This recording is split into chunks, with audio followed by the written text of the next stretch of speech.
हमारी राधा रानी को, राधा रानी को हमारी श्यामा प्यारी को, राधा रानी को हमारी श्यामा प्यारी को। मिसरी सो मिसरी सो मिसरी सो मीठो नाम हमारी राधा रानी को।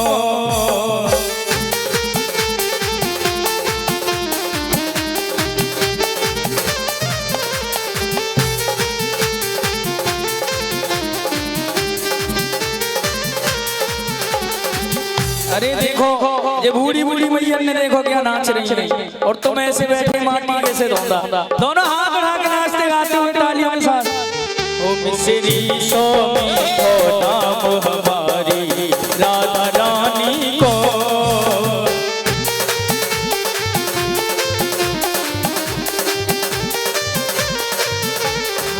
राधा रानी को हमारी श्यामा प्यारी को।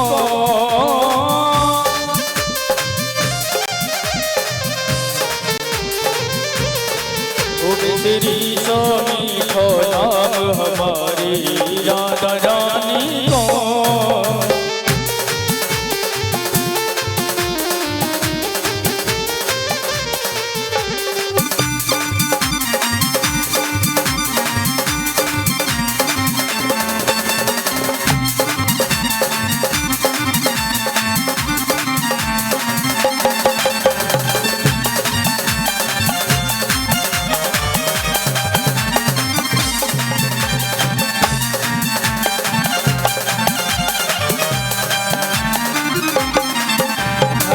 राधा राधा रटने से भव फायदा मिट जाती,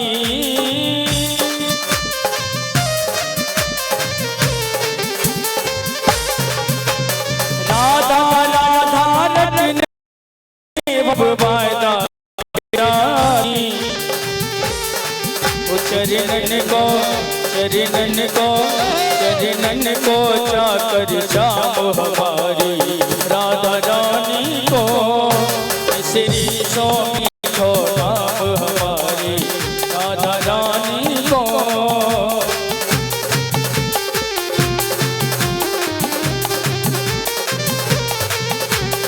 ओ राधा रानी को हमारी राधा रानी को, राधा रानी को हमारी श्यामा प्यारी को। मिसरी सो मिसरी सो मिसरी सो मीठो नाम हमारी राधा रानी को।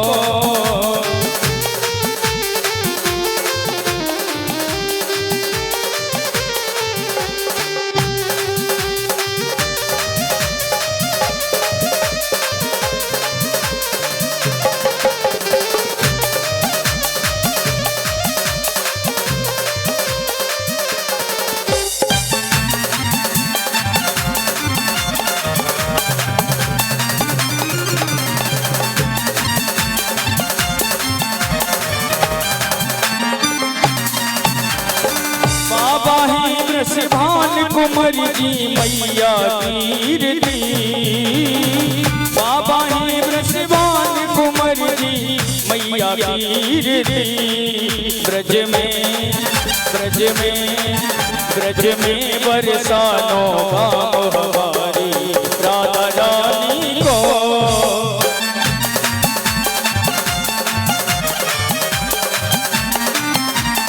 हाथ उठा के दोनों और ताली बजाते हुए राधा रानी को हमारी श्यामा प्यारी को।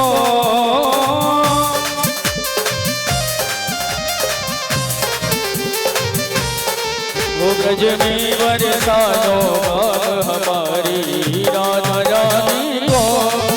मिसरी सो मीठो नाम हमारी राधा रानी को।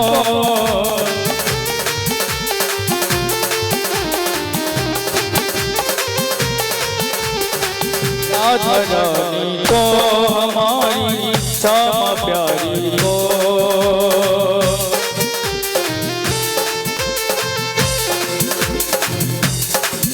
हो राधा रानी रानी को, हमारी श्यामा प्यारी को।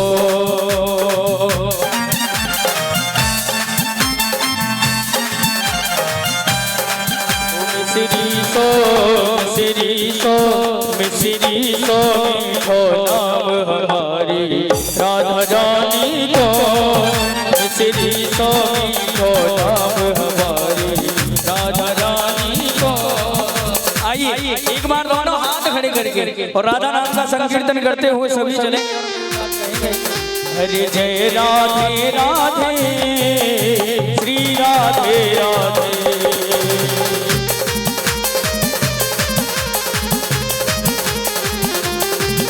हरे जय राधे राधे श्री राधे राधे।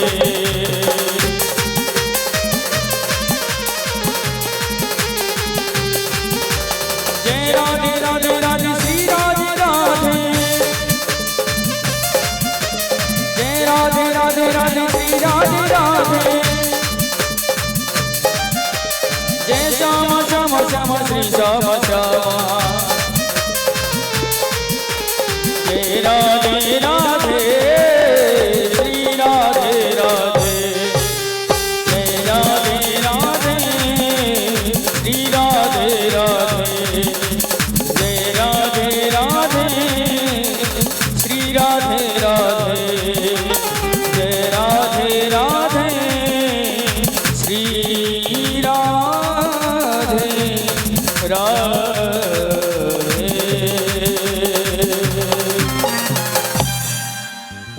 बोल राधा रानी सरकार की, बोल बांके बिहारी लाल की जय। देखो ये वर्षा होना भी भगवान की कृपा है, कोई बात नहीं। ये तो बारिश का समय है, बारिश तो होनी है। हमने तो भाई साहब से पहले ही बोला भैया कथा करा रहे हो तो अच्छी जगह कराओ, बढ़िया पंडाल देख लो या कोई माहौल देख लो। बोले कि कोई तो कह रहा है कि महाराज घर में कराओ अपनी जगह में, ऐसा कहीं कोई कुछ नहीं है। कहीं भी करा सकते हो जहां स्थान अच्छा हो, परेशानी न आए, जैसी प्रभु की इच्छा, कोई बात नहीं है। आज मैया कुंती बोली प्रभु आप साक्षात परमात्मा हो। कन्हैया बोले बुआ मैं आपको भतीजा। बोले नहीं यही तो आपकी नौटंकी है। किसी को भूगा बनाते हो, किसी को बहन बनाते हो, किसी को भाई बनाते हो। मैंने अपनी आंखों से देखा है तुम मेरे पवित्र बहू के गर्भ में जाकर के मेरे पवित्र की रक्षा कर रहे। एक रूप से बाहर खड़े थे, एक से अंदर थे। तुम तो परमात्मा हो, साक्षात भगवान हो। अच्छा मैं भगवान हूँ, आओ भैया देखो मैं भगवान हूँ, तुम कुछ ले लो, मैं तुम्हें देना चाहता हूँ। युधिष्ठिर जी से कहा तुम कुछ मांग लो। बोले कन्हैया मैं तो कभी सत्य का से पीछा न हो, मैं हमेशा सत्य के मार्ग पर चलूं, सत्य से विमुख न हूं। मैं यही आपसे कामना करता हूं। भीम दादा बोलो देख कन्हैया मुझसे वैसे ही लोग कहते हैं भोजन वट, खाते पीते सोते समय बस तेरा नाम स्मरण रहे, यही चाहिए मुझे। अर्जुन बोला मैंने आपको अपना गुरु माना है, गुरु और शिष्य का यही नाता बना। द्रौपदी बोली मैंने आपको अपना सखा माना है, तुमने सखी माना है, सखा और सखी का यही भाव बना रहे। कन्हैया बोला कि बुआ तुम भी कुछ मांग लो, सबको दिया, तुम भी कुछ मांग लो। अच्छा कन्हैया तुम दोगे? बोले हाँ पक्का। बोले हाँ बुआ आप जो मांगोगी ना मैं दूंगा। सही कुंती ने अपनी झोली फैला दी। हे कन्हैया विपदा संतु न शस्त्रत्र तत्र जगद गुरु भवतो दर्शनम यत् स्याद पुनर्भव दर्शन। देख कन्हैया वैसे मुझे कुछ आवश्यकता नहीं है, मुझे किसी चीज की आवश्यकता नहीं है, देना चाहती हो तो मेरी झोली में विपत्ति भर दो।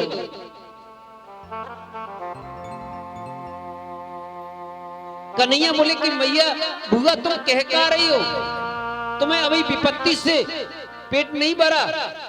बोले कन्हैया मुझे आप देना चाहती हो तो विपत्ति दे दीजिए। कन्हैया बोले बुआ जन्म से लेकर के अब तक तुमने विपत्ति ही तो झेली है। जन्म तुम्हारा मथुरा सूरसेन के यहाँ हुआ, एक कुंती भोज नाम का राजा आया तुमको ले गया, उसने अपना नाम तुम्हें कुंती दे दिया, जब से तुम्हारा नाम कुंती हो गया। पहले इनका नाम प्रथा था। जिस बालक का जन्म कहीं हुआ हो, पालन कहीं हो, तो उसका जन्म कैसे जाता है कि सुख मिल सकता है। और किशोर अवस्था में ही तुम्हारा विवाह हो गया। विवाह भी ऐसे पति के साथ हुआ, कभी पति सुख तुमको प्राप्त नहीं हुआ। वो पीलिया के रोग से ग्रस्त थे। वो तो अच्छा हुआ जो दुर्वासा ऋषि के आशीर्वाद से तुम्हें जो मंत्र मिला, उससे तुम्हें पुत्र की प्राप्ति हुई। धर्मराज की कृपा से युधिष्ठिर भये, इंद्र की कृपा से अर्जुन, पवन देव की कृपा से भीम, जो उनकी सौद थी माद्री, अश्विनी कुमारों से उनके भी दो पुत्र हुए, नकुल और सहदेव। किशोर अवस्था में ही शादी से पहले एक बार कुंती ने सोचा कि ये मंत्र दिया कि शक्ति है कि नहीं, मंत्र में देख तो लूं। सोई मंत्र को पढ़कर के सूर्य की तरफ छोड़ा, सूर्य देव आ गए। अब तो ये कुंती घबरा गई, महाराज मैंने तो वैसी परीक्षा के लिए। बोले नहीं हम आए तो कुछ देख के जाएंगे, जाओ तुम पुत्रवती हो जाओ। कुंती बोली महाराज मेरा विवाह हुआ नहीं, पुत्र होगा दुनिया क्या कहेगी। बोले अब तो हमने आशीर्वाद दे दिया। सूर्य की कृपा से कुंती के एक बालक हुआ, बाको नाम कर्ण था। लोक लाज की वजह से वह बालक बहा दिया। बोले बुआ तुमने कितना कष्ट प्राप्त किया। एक दिन माद्री को देखा पांडु ने, माद्री बहुत सुंदर थी, वो अपने मन को कंट्रोल नहीं कर पाए और जैसे ही माद्री के कच्छ में गए उसकी मृत्यु हो गई।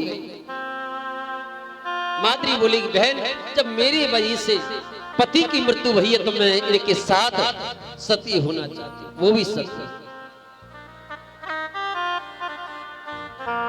अकेली माँ के पास 5-5 बालकों का बाहर हो, कैसा हो, लालन पालन पोषण करना और उनके पीछे हमेशा गौरव मारने के लिए खड़े हैं। जब मौका मिल जाए जब ही हम जला दें, परास्त कर दें। बुआ आज तुम्हारे बालकों को राजगद्दी मिली है तो तुम वही विपत्ति मांग रही है। अरे तुम सुख के लिए कामना करो। कुंती बोली कन्हैया मुझे सुख चाहिए ही नहीं। क्यों? सुख के माते सिल पड़े जो हरि हृदय से जाए, बलिहारी बातों की जो पल पल नाम जपाए। कन्हैया दुख में जो 2-4 माला तुम्हारी हो जाती है ना, सुख में वो भी माला नहीं होगी। जब सुख आ जाता है ना तो भगवान का भजन नहीं होता है। जब वैभव होता है ना तो कन्हैया को भूल जाते हैं। बोली ऐसा सुख मुझे चाहिए ना। कन्हैया अगर आपको देना है तो विपत्ति दीजिए। विपदौ नैव विपदः संपदौ नैव संपदः। विपद नारायण विस्मृति संपन्न नारायण स्मृति। एक कन्हैया सबसे बड़ी विपत्ति है आपको स्मरण करना भूल जाना, ये सबसे बड़ी विपत्ति है। अगर आपको नाम स्मरण बना रहे ये सबसे बड़ी संपत्ति है। मुझे कुछ नहीं चाहिए के हनुमंत विपत प्रभु सोई, जब तक भजन न सुमर न होई। हे कन्हैया, जब तक थोड़ा बहुत भजन आपका हो जाता है ये भी नहीं होगा, इसलिए मुझे सुख नहीं चाहिए।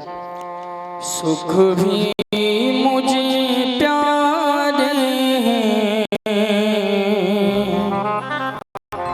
दुख भी मुझे प्यारे हैं,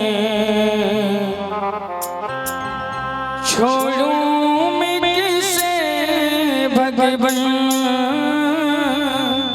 दोनों ही तुम्हारे हैं, दोनों ही तुम्हारे हैं।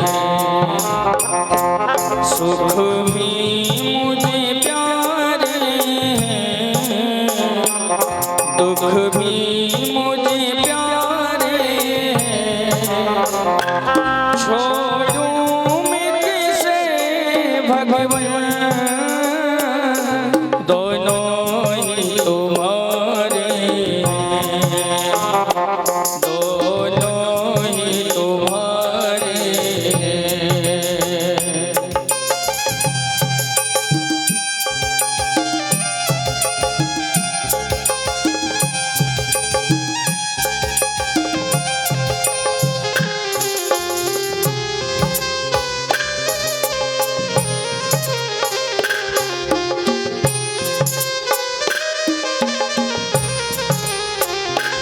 सुख चाहे ना कोई, सब सुख को तरसते हैं,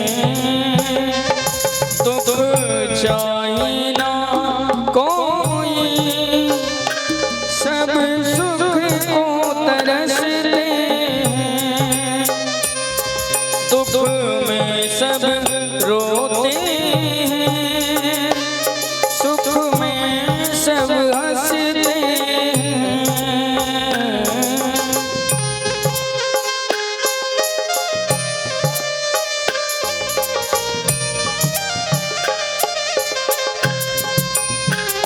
सुख दुख ही जीवन की नैया किनारे हैं, छोड़ूं मैं किसे भगवान, दोनों ही तुम्हारे हैं, दोनों ही तुम्हारे हैं।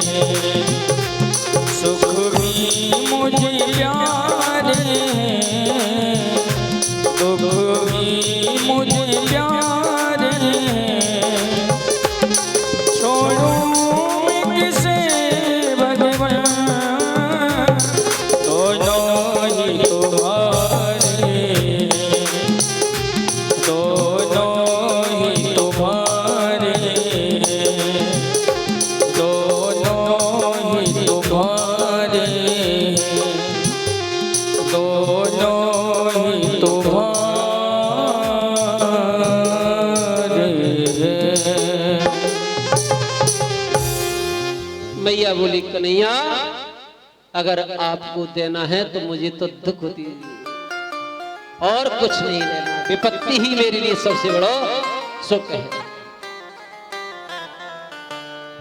अगर वैभव हुए, तुम्हारे पास वैभव बढ़ा हुआ है भैया, अगर वैभव में तुम्हारे पास लोटों की गड्डी हो ना, गिनवे बैठ जाओ ना, निद्रा भी नहीं उड़ जाती है। कितनी भी नींद आ रही हो ना, आप लोटों की गिनती करवे बैठ जाओ तो नींद भी उड़ जाती है। और अगर तुम भजन करने के लिए माला लेकर के बैठ गए तो नींद भी आएगी, जमाई भी आएगी, पता नहीं क्या क्या आएगा। क्यों ऐसा क्यों होता है?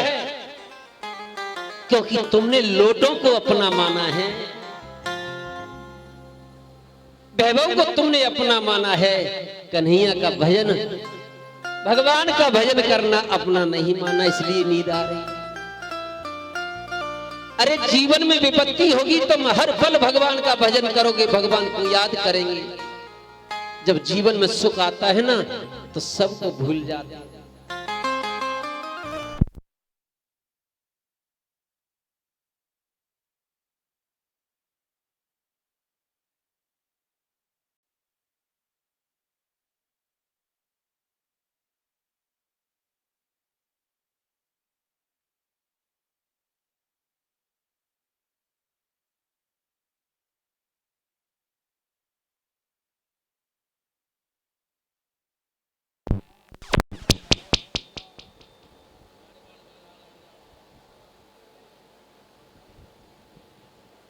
शीरा दे।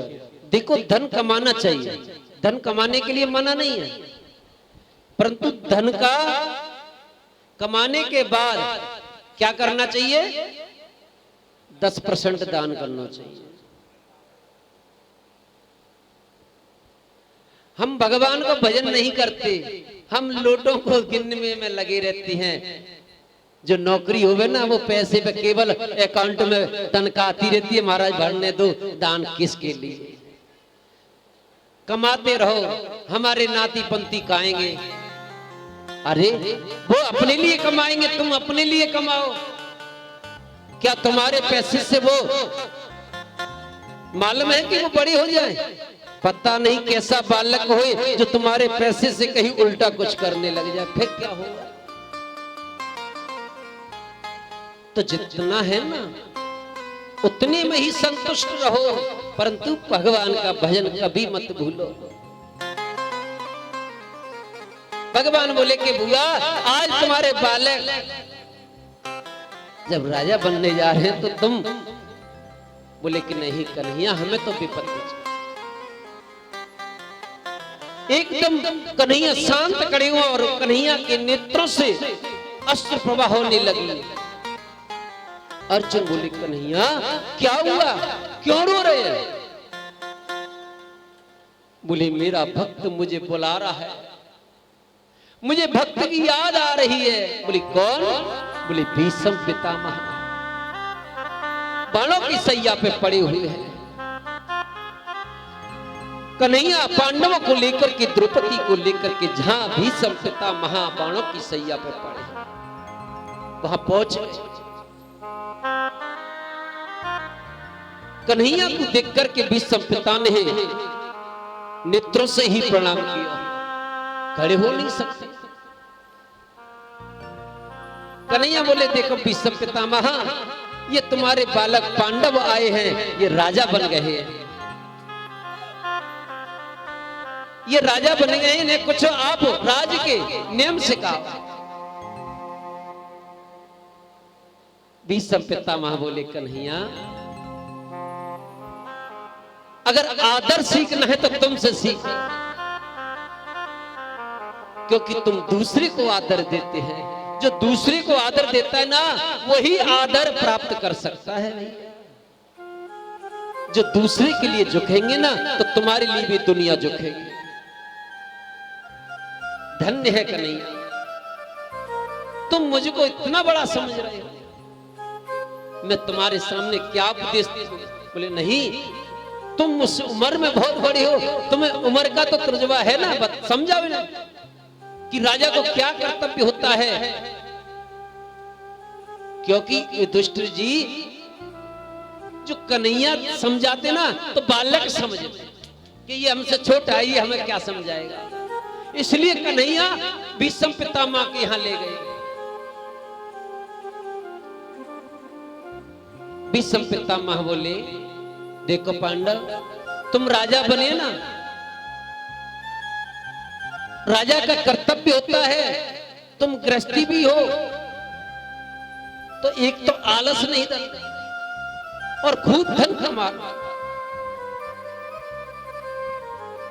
सबसे पहले धन भी कमाओ, परंतु धन के कमाए हुए से 10% दान कर देना। अगर तुम दान नहीं करते हो ना, तो महाराज तुम्हारे दान से जो घर में विकृतियां भी पैदा हो जाएंगी। पता नहीं तुमने कैसे कमाए हो। दान धर्मान राज धर्मान मोक्ष धर्मान विभाग सा, शास्त्र कहता है अपनी तनख्वाह में से 10% दान करना चाहिए। अपनी बिजनेस में जो हमने कमाया ना, उसका 10% दान करना चाहिए।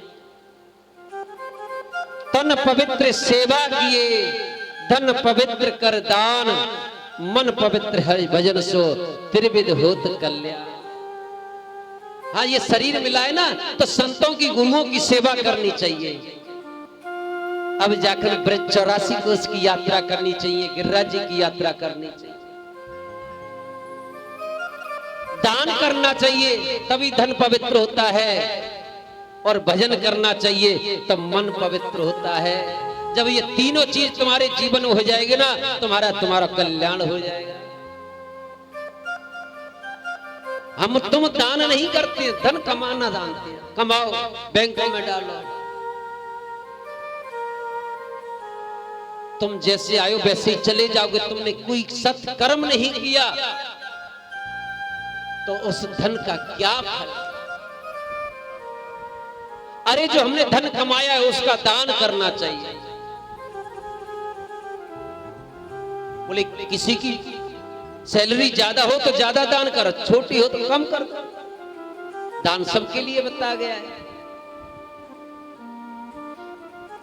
भीष्म पितामह बोले कि तुम राजा हो, राजा के कर्तव्य होते हैं, दान करना चाहिए, आलस को त्याग देना चाहिए और अपनी आंखों के सामने कभी पाप होते मत देखना।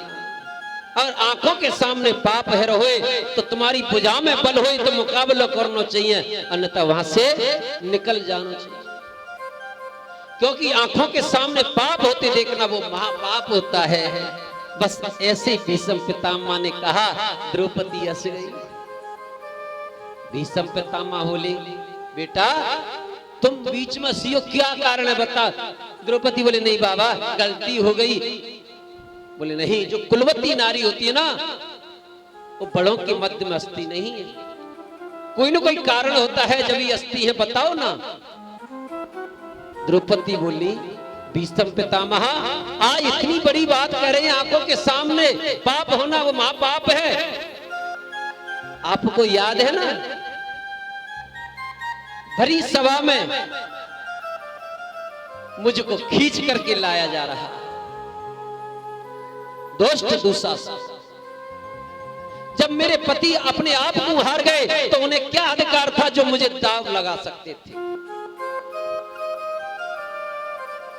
और उस समय में रसूला थी तो उस समय अबला स्त्री की कैसे साड़ी का हरण हो सकता है। सबसे पहले मैंने आपसे कहा बाबा मेरी रक्षा करिए, आपने अपने नेत्र नीचे कर लिए, क्या वो पाप नहीं था? आज तुम आंखों के सामने पाप होते हुए महापाप की बात करते हैं, क्या वो पाप नहीं था या वो महापाप नहीं था? बताओ। इतनी बात सुनकर के भीष्म पितामह के नेत्र से अश्रु प्रवाह होने लग गई। बेटी तुम ठीक कहती है, क्योंकि उस समय में दुष्ट दुर्योधन के घर का अन्न खाया था, इसलिए मेरी बुद्धि, मेरे शरीर में जो रक्त था वो दूषित हो गया था। जैसा खाओगे अन्न वैसो हो जाएगा मन, जैसो पिएंगे पानी वैसी हो जाएगी वाणी। हर घर किसी के घर पे भोजन नहीं करना चाहिए। बोले हाँ, जब किसी के घर पे बोले निमंत्रण मिल गया चलो चकाचक, पता नहीं कैसे कमा के लाया होगा, चोरी करके लाया, किसी को सता के लाया, उस धन से तुम्हें भोजन करा रहा है तो तुम्हारी बुद्धि विकृत हो जाएगी। जैसा धन का भोजन तुम किसी को कराओगे, जो भोजन करेगा उसकी बुद्धि दूषित हो जाएगी। एक राजा था, एक संत बहुत बड़े तपेश्वरी थे, वो किसी के यहाँ भोजन नहीं करने जाते। संत ने अपने आश्रम में बैठ करके भजन करते। राजा बोले कि गुरुदेव आपको मेरे घर पे भोजन करना है। बोले हम जाते हैं। बोली आपको मेरी आज्ञा? ठीक है। राजा की आज्ञा को पाकर के कैसे संत मना कर दे। संत भोजन करने के लिए महल में पधारे, भोजन किया। भोजन करने के बाद जैसे निकले उस समय उसकी बेटी राजकुमारी स्नान के लिए जा रही थी। उसने अपने गले का हार लेकर के कुठी पे टांग दिया। जैसे संत का निकलना हुआ और उसका टांगना हुआ, जैसे वो स्नान करने गई संत ने तुरंत उस हार को लेकर के चले गए। अब राजकुमारी स्नान करने के बाद निकली, उसने हार देखा, हार नहीं मिला। उसने अपने पिता से कहा मेरा हार चोरी हो गया है। राजा ने तुरंत अपने मंत्रियों को बुलाया, हमारे महल में कौन आया कौन गया? बोले महाराज कोई नहीं आया। ले कोई गया है? गए तो केवल संत गए। बोले संत वो ऐसा कर नहीं सकते हैं, वो चोरी नहीं कर सकते। बोले तुमने ही चुराया है, अब तुमको मृत्यु दंड दिया जाएगा। अब संत जैसे ही अपने आश्रम में पहुंचे, जैसे ही भजन में बैठे, हो ये मैंने क्या किया, मेरी वजह से उन दोनों को फांसी लग जाएगी, मृत्यु दंड मिल जाएगा, मैंने बहुत बड़ा पाप किया है। बोली अगर मैं चल करके दौड़ करके भी जाऊं तब तक तो उनकी फांसी हो जाएगी। तुरंत मंत्र शक्ति से वो हार फेंक दिया, जाकर के वो राजकुमारी की गोद में गिर गया। बोले पिताजी ये हार तो मिल गया, इनको रोक दो, इन्हें फांसी मत दो। बोले कहां से आया, बोली पता नहीं। इतने में महाराज वो संत आ गए। बोले राजन ये हार मैंने चुराया था। बोली महाराज तुमने? बोली हाँ। पहले ये बताए तेने जो भोजन कराया था वो कहां से आया? अब उस अन्न की जितनी भी महाराज जानकारी की, तो जानकारी के बाद मालूम हुआ कि वो किसी चोर को उस धन को और उस अन्न को चुरा करके लाया, वो राजकोष में मिला दिया। उस चोरी के धन का और अन्न का जैसे ही असर हुआ, उस संत की भी बुद्धि विकृत हो गई। तो हर किसी के घर पे भोजन नहीं करना चाहिए। हमारो मानना भैया यही है, हम तो भैया जय वजह से के में कोई किसी के यहाँ भोजन मत करो ज्यादा। जिसको हम जानते हैं, अच्छी तरह से पहचानते हैं, उसी के घर पे भोजन करते हैं।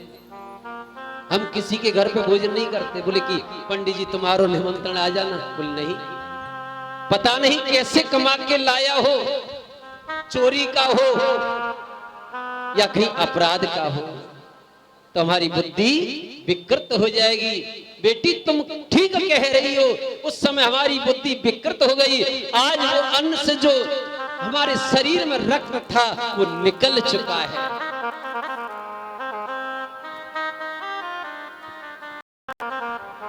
अब तो भीष्म पितामह बोले कन्हैया अब मेरी इच्छा नहीं है जीने की। तुम तो इच्छा मृत्यु का वरदान है, आपकी इच्छा जब तक जिए। बोले नहीं, बस मैं तो आपसे हाथ जोड़कर की विनती करता हूं कन्हैया, ऐसा जीवन मुझे बार बार नहीं मिलेगा, क्योंकि तुम मेरे अंत समय में सामने हो। इतिमति कल्पिता वितृष्णा भगवती शांत पंगवे विमुनः स्वस्वकम भगते क्वचिदर्हन्तो प्रकटमपेषु यद्भव प्रवहाय। हे कन्हैया मैं आपसे अभी तक कुछ नहीं मांगा, अब मैं कुछ मांगता हूं। अगर आप मेरी आकांक्षा को पूर्ण करें तो मैं आपसे कुछ मांगू। बोली कन्हैया ने कहा हाँ मांगिए। कन्हैया इतिमत्य, जो मेरी मति बुद्धि है ना, ये मेरी पुत्री है, मैं आपके चरणों में समर्पित करना चाहता हूं, यही मुझे आप दीजिए, क्योंकि ये बुद्धि आपके चरणों में समर्पित कर। अब मुझे जीना नहीं है, भगवान के चरणों में समर्पित कर दिया और अपने शरीर को त्याग दिया। पांडवों ने भीष्म पितामह शरीर को पंचभौतिक में भी, अब सब जैसे ही आए कन्हैया बोले देखो अब तुम्हें राजगद्दी मिल गई, अब हम चलते हैं, अब हम अपने द्वारका के लिए चलते हैं। युधिष्ठिर जी बोले ठीक है अर्जुन, तुम इनके साथ जाओ कन्हैया को छोड़ने के लिए, क्योंकि युधिष्ठिर जी जानते ये छोटी हैं, कोई कष्ट होगा परेशानी होगी तो साथ जाओ छोड़ने के लिए। अर्जुन को भेज दिया, भगवान द्वारका गए। इधर उनके यहां एक बालक भयो जो उत्तरा के गर्भ से, अब वो जैसे ही बालक भयो ना पालती मार के बैठ गए, चारों तरफ देखने लगो। युधिष्ठिर जी सोचने लगे ऐसा बालक तो हमने तो भैया जीवन में देखो ना। वेद व्यास जी आए, वेद व्यास जी से पूछा महाराज बताओ हमारे घर में बालक कैसो भयो। उन्होंने कुंडली बनाई। बोले राजन बालक तो बहुत बड़ा अच्छा श्रेष्ठ है। बोली ये तो पालती मार करके बैठ गया। बोले कि ये है, देख रहा है जिसने मेरी गर्भ में रक्षा करी है वो कहां गया। तो इसका नाम परीक्षित है, वैसे इसका नाम विष्णुरात है। अब कुंडली बनाई, कुंडली बोले कि वैसे तो सारी ग्रह अच्छी हैं, परंतु एक ग्रह खराब है। बोले क्या, ये संतों और ऋषियों का अपमान करेंगे। सो युधिष्ठिर जी बोले महाराज ये तो सबसे बड़ी खराब है, परंतु चिंता मत करो, संतों के श्राप से इन्हें भगवान की प्राप्ति हो जाएगी, संतों की कृपा से ये भगवान को प्राप्त कर लेंगे, भगवत कृपा हो जाएगी। बोले महाराज ये तो बड़ा अच्छा। अब इधर महाराज कुछ समय के बाद अर्जुन लौट करके आए। जब अर्जुन लौट करके आए ना,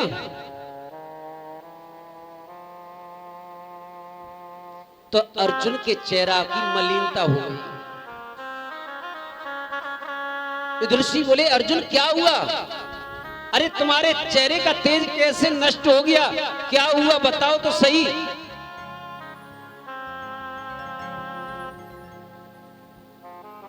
अर्जुन बोले क्या बताऊं भैया। बोले युधिष्ठिर जी ने कहा तुम्हारे चेहरे से तो ऐसे ज्ञात होता है तुमने कोई अपराध किया है। अगमा स्त्री के साथ समागम होना या गाय का वध होना गलती से भी, या जिसके बिना हम एक पल जीवित नहीं रहते हैं वो चला जाना। अर्जुन बोले भैया ऐसा ही हुआ है। बोले क्या हुआ।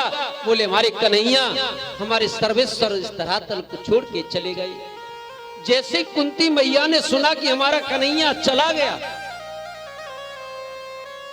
ओहो, जैसे राजा दशरथ ने राम राम कह के शरीर को त्याग दिया ना, ऐसे कुंती मैया ने भी कृष्ण कृष्ण कह के अपने शरीर को त्याग दिया।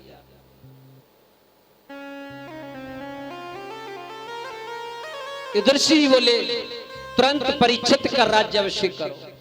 अब हमारा कन्हैया गया तो हम नहीं रह सकते। परीक्षित बोले कि मैं तो अभी छोटा हूं, मैं कैसे राजपाट को संभालूंगा। बोले हमारे पिता भी हमें तुमसे भी छोटा राजपाट देके गए, जैसे तुम्हारी इच्छा हो कर लेना। देखो हम तुम्हें एक बात कहती हैं। बोले कि क्या, शत्रु भी अगर शरण में आ जाए उसको माफ कर देना, क्षमा कर देना, कभी किसी को कष्ट मत देना। युधिष्ठिर जी पांडव भी चले। अब तो महाराज राजा परीक्षित राजा हो गए, चक्रवर्ती राजा हो गए। एक दिन सोचा कि देखूं तो सही हमारे दादा बड़दादा कितना धन छोड़ के गए हैं, चलो आज खजाने को खोलते हैं। जैसे ही खजाने को खोल के देखो ना महाराज, तब हमें एक चमचमाता हुआ एक मुकुट देखा। वह मुकुट जैसे ही देखा बोले कि ये तो बड़ा सुंदर है। वो कौन का था मालूम है? जरासंध का था। वो भीम ने मार करके छल से उसका हरण करके लाए थे।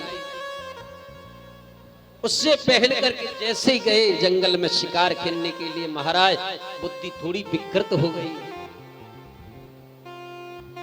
अब तो उन्होंने रास्ते में लौट करके आए ना महाराज, जब तो उन्होंने ऋषि के आश्रम में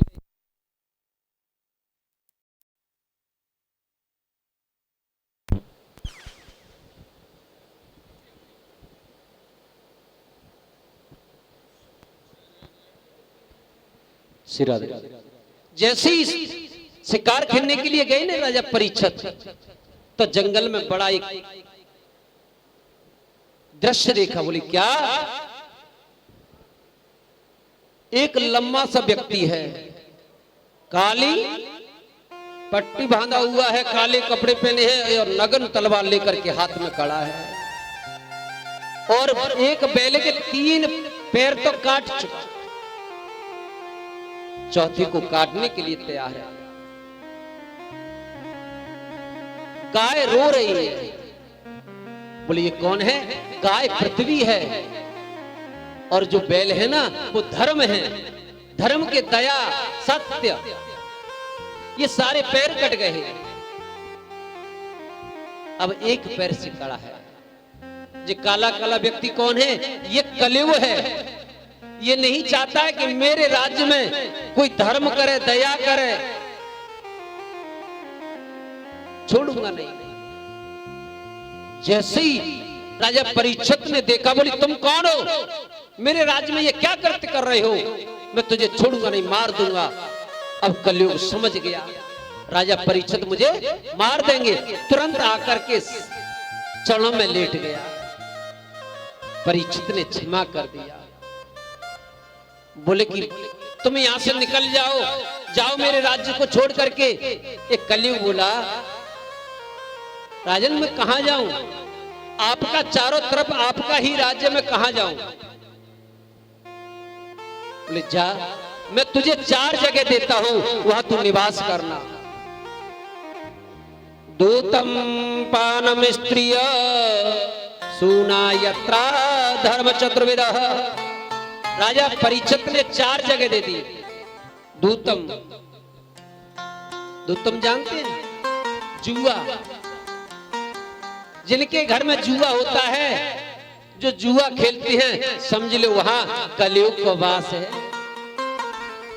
जुआ बिना कपट के हो ही नहीं सकता है। अगर किसी के घर में जुआ हो रहा है, ताश खेलते हो, समझ लो कि वहां कलयुग का वास है। दूसरा पानम, मदरा। जिनके घर में मदरा का पान होता है, वहां भी कलयुग का वास है। मदरा पान नहीं करना चाहिए। और तीसरा स्त्री है। जो व्यक्ति पराई स्त्री के साथ रहता है, वह भी कलयुग है। पराई स्त्री के साथ नहीं रहना चाहिए। पराई स्त्री पैनी छुरी, 3 तरह ते खाए, यौवन हरे धन हरे, अंत समय नरक ले जाए। वहां भी कलयुग का वास है। चौथा सूना, व्यर्थ में हिंसा नहीं करनी चाहिए। जो हिंसा करते हैं ना, वहां भी कलयुग का वास है। कलयुग सोचने लगा ये चारों राजा के ऊपर तो लागू है नहीं। राजा ने तो जुआ खेलते हैं, न मदरा पान करते हैं, न पराई स्त्री के साथ रहते हैं, उन्हें हिंसा करते हैं। उस राज्य में रहना बेकार, जहां राजा पे मेरा असर न हो। कलयुग बोला, गुरुदेव राजन, मेरा परिवार बहुत बड़ा है, इन 4 जगहों में मेरा गुजारा नहीं होगा। परीक्षित बोले तो तुम बताओ भैया कहां रहना है? बोली मुझे एक स्थान और दे दीजिए। बोली कहां? हिरण्यगर्भ, स्वर्ण में निवास। बोले सोने में मेरा स्थान दे दीजिए। राजा ने कहा जाओ, मैंने तुम्हें सोने में भी वास दी। वैसे हिरण्यगर्भ मतलब सोने में भगवान का वास है, और यहाँ कलयुग का वास हो रहा है। बोले क्यों? बोली जो धन मेहनत से कमाया जाता है, मेहनत से सोना बनाया जाता है, उसमें भगवान का वास है। जो छल कपट से पैसा कमा करके सोना बनवाया जाता है, उसमें कलयुग का वास है। अब जो राजा के मुकुट में तुरंत प्रवेश कर गए, क्योंकि वह छल का मुकुट था। बुद्धि विकृत हो गई, और जैसे लौट करके आ रहे ना महाराज, ऋषि थे समिक, समक ऋषि महाराज तपस्या कर रहे थे। राजा परीक्षित ने कहा, अरे हम राजा हैं, हमारा स्वागत करिए, हमें जलपान कराइए। वो तो तपस्या में बैठे, बोले कि ये ढोंग कर रहा है। देखा चारों तरफ एक मरा हुआ सर्प पड़ा, बाण से उठा करके गर्दन में डाल। राजा चले गए। उनका पुत्र सिंह ऋषि अपने मित्रों के साथ खेल रहा। एक शिष्य ने जाकर के कहा, एक राजा आया था, आपके पिता की गर्दन में सर्प डाल के चला गया।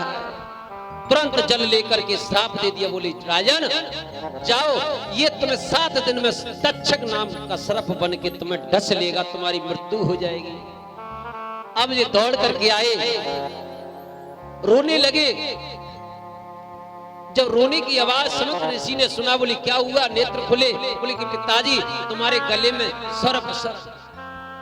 ऋषि ने तुरंत उठा के फेंक दिया। बोली ये तो मरा हुआ है।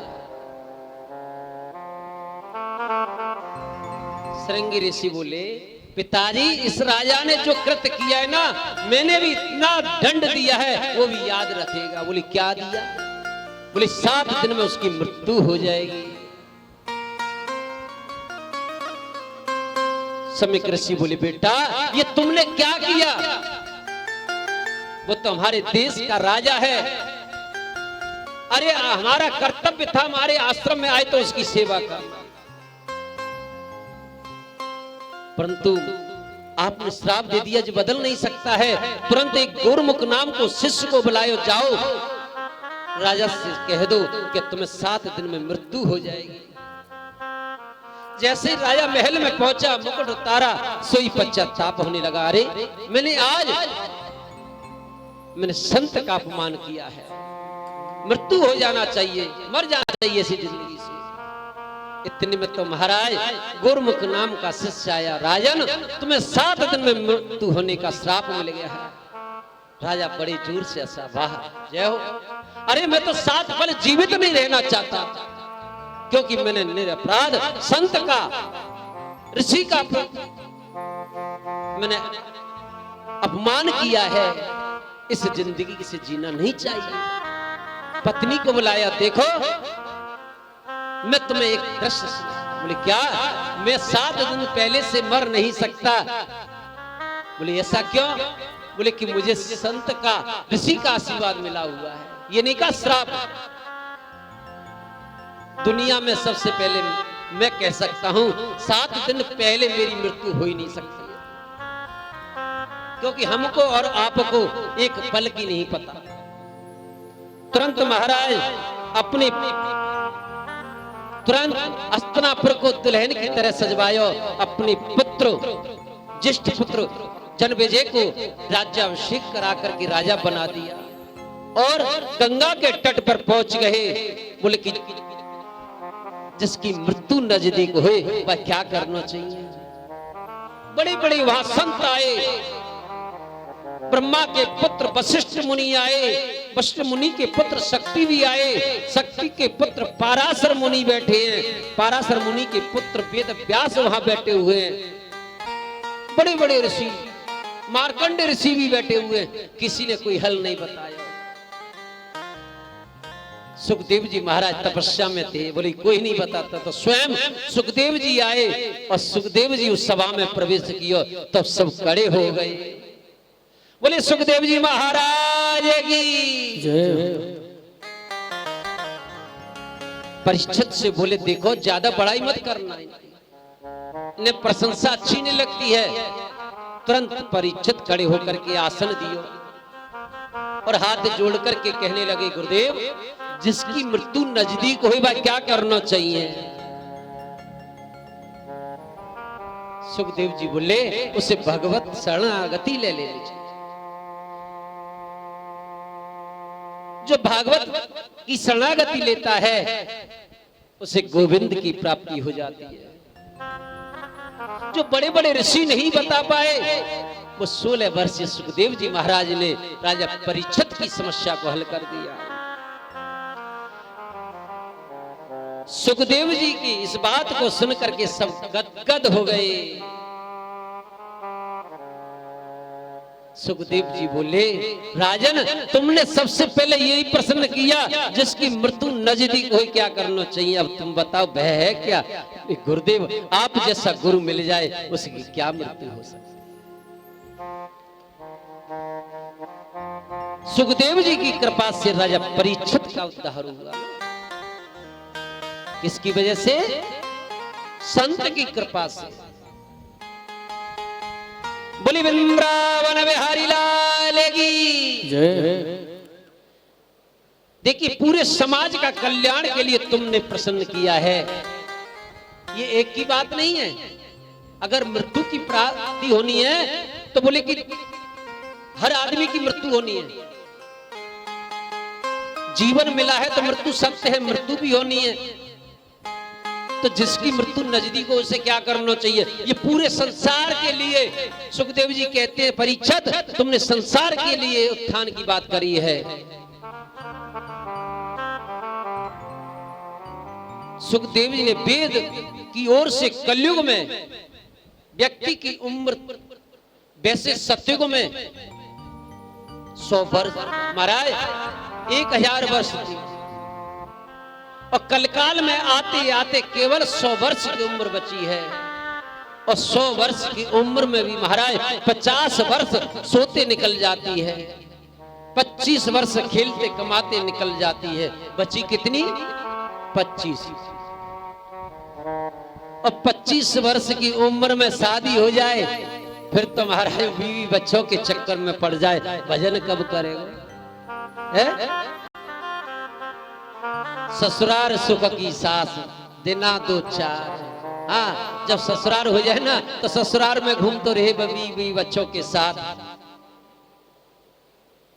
बहुत से लोग तो ससुराल में जाके खूब रहते 4-4 दिन, ज्यादा नहीं रुकना चाहिए। हाँ, दूर जमाई फूल बराबर, पास जमाई यादो, और घर जमाई गधा बराबर, राजी है तहला।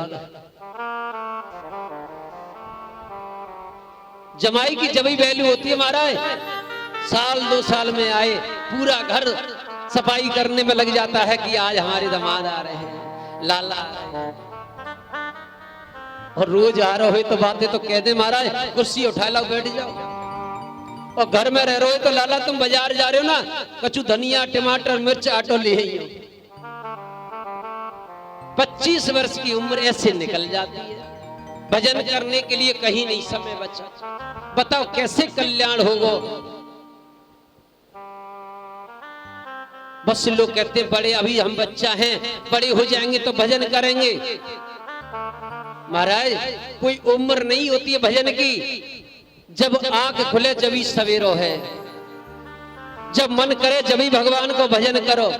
परंतु आजकल तो बड़ा सिस्टम बदल गया है। सुबह खड़े होते ना पहले तो पृथ्वी का स्पर्श करते, बड़ों के चरण छूते थे और हाथ देखते थे। कराग्रे बसते लक्ष्मी, कर मध्य सरस्वती, कर मूले स्थितो ब्रह्मा, प्रभाते कर दर्शनहम। पहले हाथों को दर्शन करते थे, अब क्या हो गया है? अब तो सुबह ही कप दर्शनम। बीबी कह रही है खड़े हो जाओ, बोले चाय बन गई का? बोले हाँ ला रही हूं। जैसे कप लेके आते ना तभी जाकर के कंबल को या चदरा को उठाते, ला सबसे पहले कप दर्शनम। ये सिस्टम हो गया है। अब कोई बड़ों का सम्मान और अपने हाथों को नहीं देखते हैं।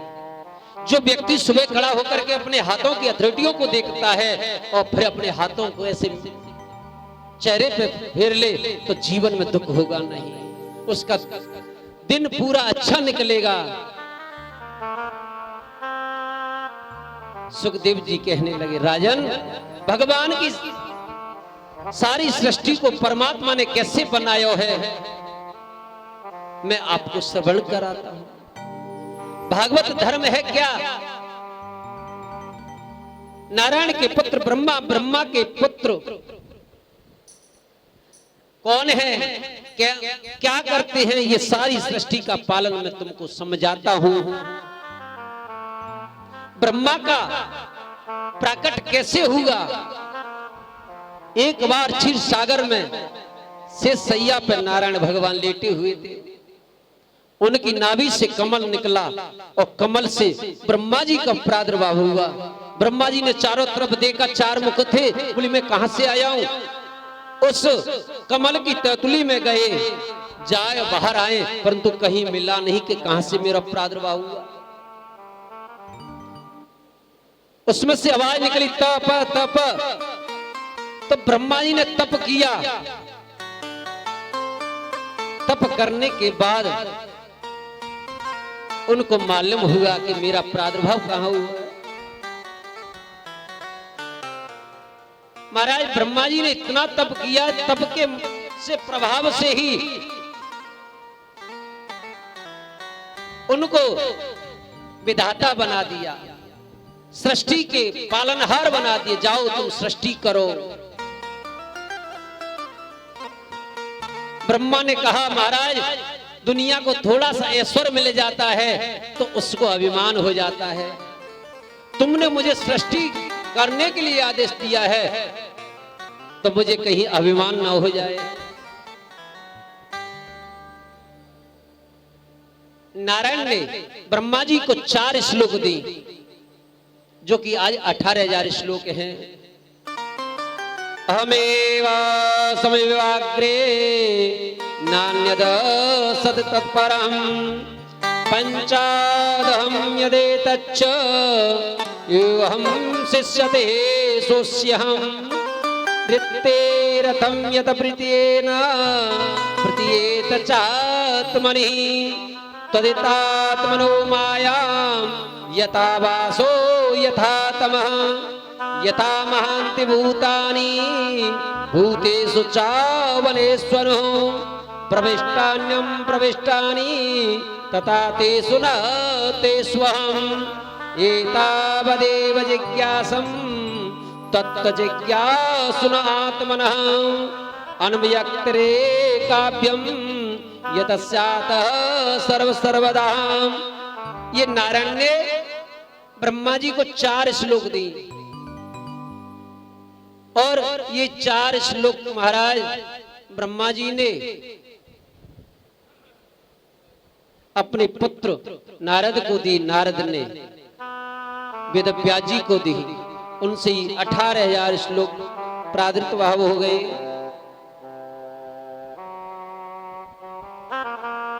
इधर भगवान जो कहते हैं कि भक्त का नाम भागवत है, भगवान के निवास का नाम भागवत है, भागवत के उपदेश का नाम भागवत है। जो भगवान से संबंध जोड़ ले उसी का नाम भागवत है। परीक्षित ने भगवान के नाम से संबंध जोड़ लिया। राजा बोले भगवान उसी को मिलते हैं जो भगवान को स्नान ध्यान करके सेवा पूजा करते हो। बोले नहीं, भगवान तो केवल भाव के भूखे हैं। विदुर के यहां भगवान पहुंच गए केवल भाव के पीछे। विदुरानी के झूठे छिलके काय के पीछे भाव के प्रेम के कारण। सबरी के झूठे बेर खाए काय के कारण, प्रेम के कारण। भगवान तो केवल बरादरी नहीं देखते हैं, पैसे वाला नहीं देखते हैं, वो केवल भाव देखते हैं। निर्मल जन सुमोय पावा कपट छल छिद्र न भावा। जिसके हृदय में निर्मलता है, भाव अच्छी है, वही परमात्मा का वास होता है, वही परमात्मा को अच्छे लगते हैं। बोल वृंदावन बिहारी लाल की जय। अगर खानदान देखते तो विदुर के यहां नहीं जाते। उद्धव और मैत्री को संवाद भयो। दुर्योधन ने मां गंधारी के हाथों से 56 प्रकार के भोजन बनवाए। बोले कन्हैया प्रसाद ग्रहण कर लो। नहीं, हमें भूख नहीं है, भोजन नहीं कियो,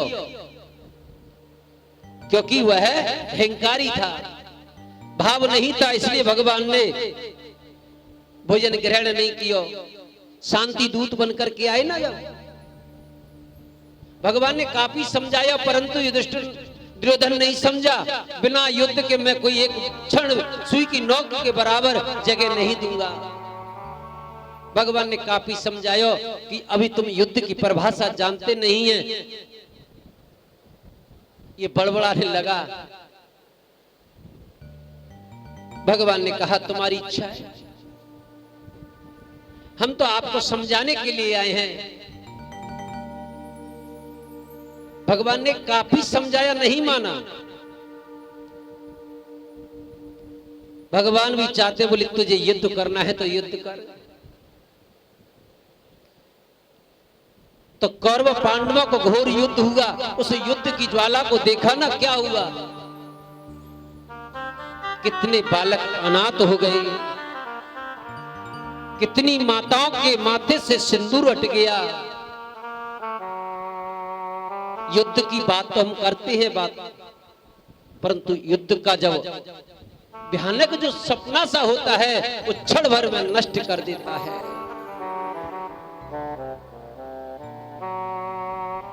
इधर पृथ्वी रसातल में चली गई।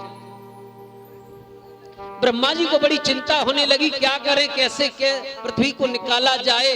अब जब कीर्तन करने लगे, कीर्तन करते करते एकदम ब्रह्मा जी को छींक आई और नाक से शुक्र का प्रादुर्भाव हुआ। वो कौन? 12 भगवान।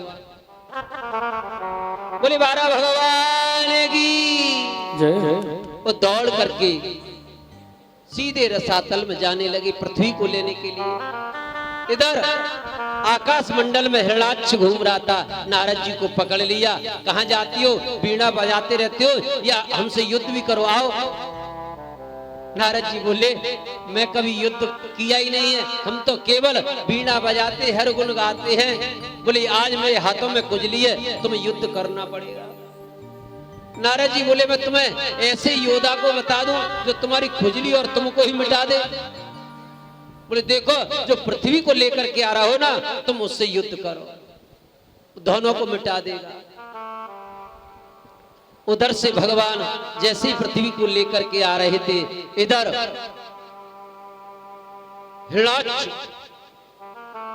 भगवान से युद्ध करने के लिए उद्यत हुआ। इधर पहले पृथ्वी को अहंकार हो गया, देखो मैं क्या रसातल में चले गई, मेरे बिना भगवान का भी काम नहीं चलता है। तो भगवान पृथ्वी को वृंदावन लेकर के आए। वृंदावन में क्या देखा, पक्षियों की आवाज थी, नदियां बह रही थी। पृथ्वी बोली कि महाराज मैं जब रसातल में चली गई तो ये आवाज कहां से। कन्हैया बोले देवी तुम ही तो रसातल में चली गई, मेरा घर थोड़ी चला गया, ये वृंदावन मेरा घर है। उसके अंदर अहंकार था, उसको भी नष्ट कर दिया। रटे जा राधे राधे और भजे जा राधे राधे, श्री वृंदावन धाम अपार। रटे जा राधे राधे। आइए इसके बाद बड़ी सुंदर भोले बाबा और पार्वती मैया की झांकी दिखाई जाएगी और सभी नाचते गाते झूमते हुए इस भजन के साथ। हो राधा अलबेली सरकार, रटे जा राधे राधे।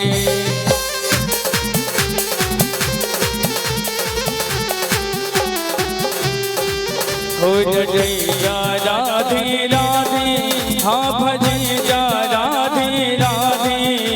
रटे जा राधे, श्री वृंदावन धाम अपार।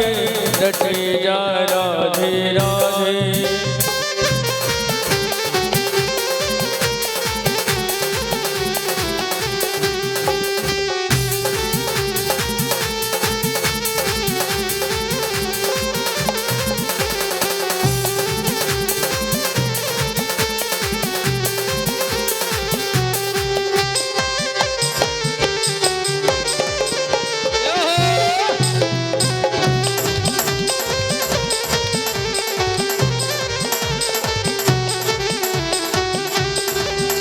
जो राधा राधा गावे वो प्रेम पदार्थ पावे। जो राधा राधा गावे जो प्रेम पदार्थ पावे, बाको है जाए बेड़ा पार। रटे जा राधे राधे, श्री वृंदावन धाम अपार। रटे जा राधे राधे।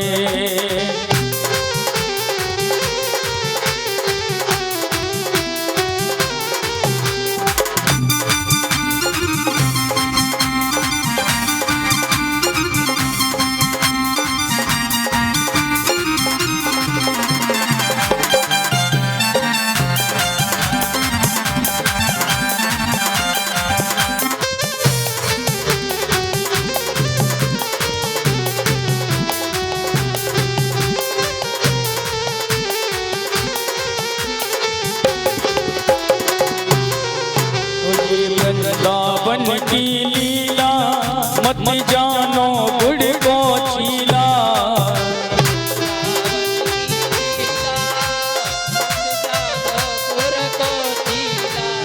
वृंदावन की लीला मत जानो गुड़ को चीला।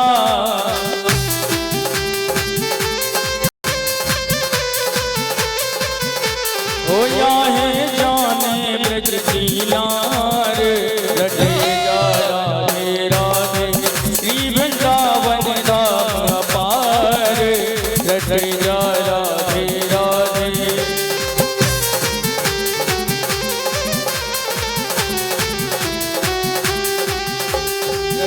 जा राधे राधे हाँ भजे जा राधे राधे।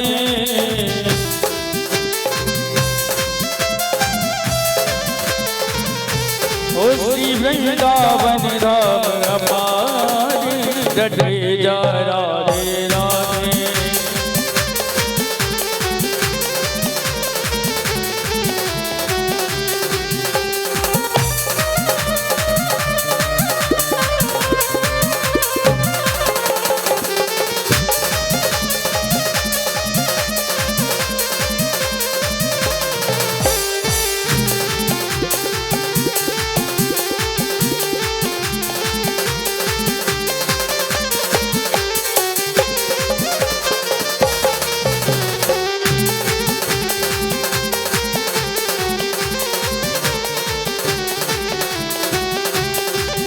जो राधा नाम न हो तो रस राज विचारों रो तो।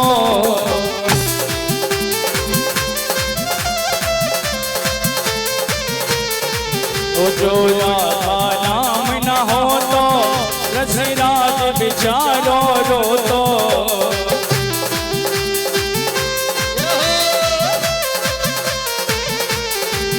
नहीं हो तो कृष्ण अवतार रटे जा राधे राधे।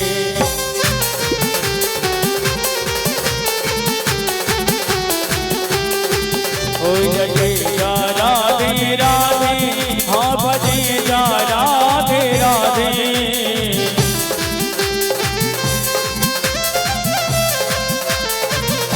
हो राधे अलबेली सरकार रटे जा राधे राधे श्री वृंदावन धाम अपार रटे जा राधे राधे श्री वृंदावन धाम अपार रटे जा राधे राधे।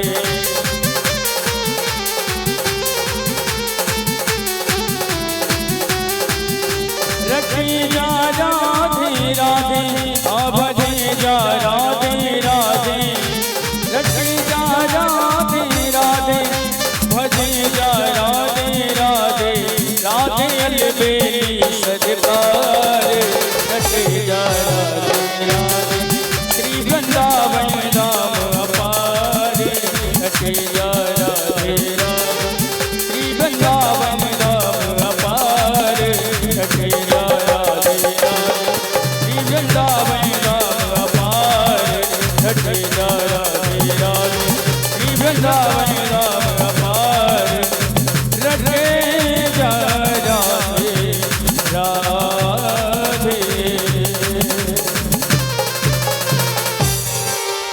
बोले वृंदावन बिहारी लाल की। भगवान बोले देवी ये वृंदावन तो मेरा घर है, दुनिया में पर ले आ सके वृंदावन में ना आवे। महाराज हिरणाक्ष को गोविंद ने उद्धार कर दियो बारह। ब्रह्मा जी के जितने पुत्र हुए ना सब विरक्त हो गए। संत कुमार बोले कि हमें तो विवाह करना नहीं है। इनके एक पुत्र और वह एक करदम ऋषि, ये भी जन्म लेकर के महाराज तपस्या में हो गए। तपस्या करने के बाद जैसे ही कड़े भई ना तो देखा तो इन्होंने एक सरोवर की ओर, तो वहां कुछ पक्षी आपस में पत्नी और पति का सब व्यवहार देखा ना तो इनके मन में भी लालसा हुई कि आज हमारा भी विवाह हो जाता तो हम भी अपनी पत्नी के साथ रहते। ऐसा सोचकर कि ये फिर तपस्या करने बैठ गए। इधर तपस्या से कड़े भाई भगवान आ गए। कर्दम ऋषि, हमने तुम्हारे विवाह के लिए बात पक्की कर दी। जो स्वयं मनु है ना, मनु महाराज के 2 पुत्र हैं, 3 पुत्री हैं, आकृति, देवहूति, प्रसूति। हमने देवहूति से तुम्हारा विवाह पक्का कर दिया है। कर्दम ऋषि बोले नहीं नहीं महाराज, मैंने विवाह के लिए तप नहीं किया, मैं तो सिर्फ आपके दर्शन हो गए, मैं विवाह नहीं करना चाहता। भगवान सोचने लगे कहीं ऐसा तो नहीं, मन मन भावे मूड हिलावे, मन में तो लग रही हो विवाह हो जाए और मना करे। भगवान बोले देखो कर्दम ऋषि, अगर तुम्हारी इच्छा नहीं है तो मैं मना कर दूंगा। कर्दम ऋषि बोले कि प्रभु आपकी बात को मैं कैसे टाल सकता हूं, मैं तैयार हूं, परंतु मेरी एक शर्त है। बोले क्या? मुझे आप जैसा ही बालक चाहिए। बोले ठीक है, मेरा जैसा ही बालक आपको प्राप्त होगा, स्वयं में ही आऊंगा। अब तो कर्दम ऋषि प्रसन्न हुए कि स्वयं नारायण मेरे बालक बनकर के आएंगे। विवाह के लिए राजी हुए। इधर स्वयं मनु आए अपनी पुत्री को लेकर के, पत्नी को भी साथ लाए। कर्दम ऋषि ने 3 आसन डाल दिए।